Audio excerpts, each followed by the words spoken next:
विष्णुलकर साहेब जोपर्यंत तोपर्यंत निर्णय झाला नव्हता. आणि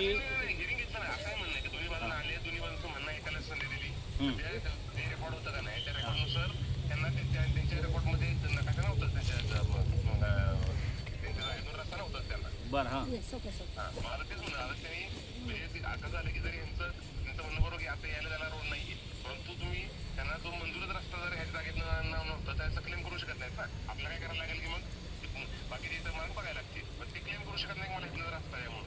नाही साहेब 1988ला इथनंची वहिवाट होती. त्यानंतर ऐका ना हां संधी दिली ना 3 वेळा त्यांना. त्याच्यामध्ये मूळ रेकॉर्ड आम्ही कलेक्टर ऑफिस म्हणून जे टीपीने त्यांना जी परमिशन दिली होती ना हां ती मूळ रेकॉर्ड पण मागवतं. त्या मूळ रेकॉर्ड मध्ये मग त्यांनी जे हाताने दाखवतात ना रोड म्हणून तो हाताने लिहिलेला आहे, ओव्हर राईट केलेला आहे. मूळ रेकॉर्ड मध्ये त्याची नोंदच नाहीये. पिंक कलर लिहिलं आहे ना. मग आता मार्ग काय काढायचा मग आता तुम्ही सांगा. तेच सांगितलं ना की आता ह्यानं सांगितलं ना मी की आता जे येण्याच्या तात्पुरता रोड आहे का नाही ते आपण करून देऊ आणि अजून उद्या त्या दुसऱ्या 2 सोसायटीमुळे तिसऱ्या सोसायटीचा रेकॉर्ड आता थोडा वेळ मिळेल आम्हाला. पण ते बघून आम्ही उद्या सकाळी निर्णय घेतो ना तात्पुरता मार्ग आणि परमनंट. मी म्हणून बोलू ना मी आता मी येऊ सुद्धा कुठला मार्ग आहे ना त्या ऑलरेडी कारण कसं मीच निर्णय दिलेला आहे आणि त्याच्या अगेन्स्ट कोर्टात गेलेले. बरं मग माझं एवढंच म्हणणं आहे की मॅटर प्रेसिपिटेट न करता आपण म्हणलं ना मी नाही विषय प्रेसिपिटेटचा नाही आहे. आता मी काल तुमच्याशी बोलणं झालं माझं आणि आज सकाळी जे त्यांना थोडासा तो पर्याय मार्ग होता तो पण ब्लॉक केलाय. आता इकडे 9 महिन्याची गरोदर बाई आहे, तिला जर लेबर पेन सुरू झाले तर ती कशी जाईल दवाखान्यात. इकडे 25% सिनियर सिटीझन आहे, त्यांना काय कंप्लेंट आली रात्री तर ते कसे जातील. आयुक्त साहेब तुम्ही तुमच्या ह्याच्यात रूल बुकमध्ये असता ना की जर तुम्ही कोणता रस्ता खोदताय तर तुम्हाला पर्याय व्यवस्था केली पाहिजे. त्या उलट आज तुम्ही जे रस्ते होते ते पण ब्लॉक केले. मॅडम आम्ही त्यांनी जी मागणी केली होती ना त्याच्या सोसायटीनं तर त्यांनी आम्हाला जे रेकॉर्ड दाखवलं त्यांचं हिअरिंग घेतलं तर त्यांचं मागणी योग्य आढळली नाही. मग त्यानंतर आम्ही त्यांची मागणी रिजेक्ट केल्यानंतर ते जे सध्या जो बिल्डर आहे.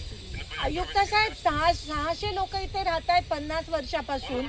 ऐका, महापालिकेने तिकडे MSCB ची लाईन टाकली आहे आणि पाईपलाईन टाकली आहे आणि टॅक्स घेतात आणि तुम्ही म्हणताय तो रस्ता आम्ही पर्याय नाही देऊ शकत त्यांना. तो रस्ता खोदून टाक. माझं सांगतो मॅडम हो ना आता मॅडम नाही मग आता त्यांनी काय बरं मला सांगा, आता ती बाई तिला डिलिव्हरीला जायचं असेल तिने कोणता रस्ता मागावा. कुठे तात्पुरता मार्ग दिला नाहीये.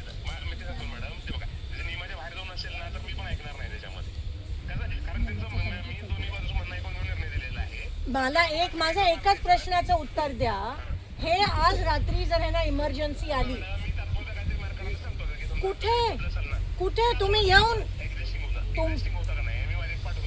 नाही तुमच्या लोकांना पाठवा. मी इथे बसले गेले 3 तास, कोणी फिरकलं नाहीये.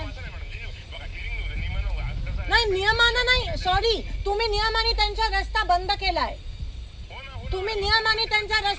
केलाय. ह्याला कसं नियम आहे आणि अधिकृतरित्या तुम्ही केलाय. आयुक्त साहेब तुम्ही पर्याय रस्ता ताबडतोब करून द्या. मी इथे बसले, तुमच्या टीमला पाठवा.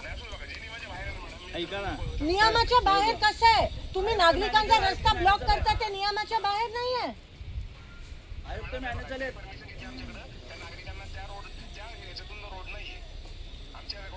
त्यांना आता पर्याय रस्ता कोणता देत आहे.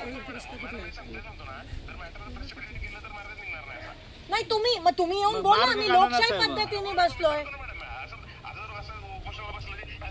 उपोषणाला आम्ही इथे बसलोय.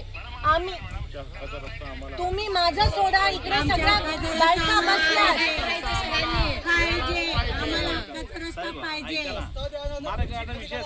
मार्ग काढा ना, इथे तुमचे लोक नाही, तुम्ही कोणी येत नाहीये. इकडे शब्द द्या. आयुक्तांचा धिक्कार असो. बघा मार्ग काढा, विषय संपवा ना. 200-250 लोक आहेत साहेब, 600 घर आहेत. हां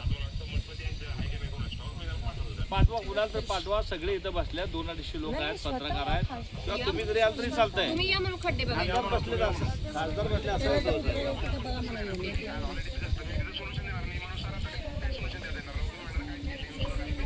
नाही ना. मार्ग काढा, विषय संपवा ना. वैवाचे मार्ग द्या. आमच्या हक्काचा रस्ता आम्हाला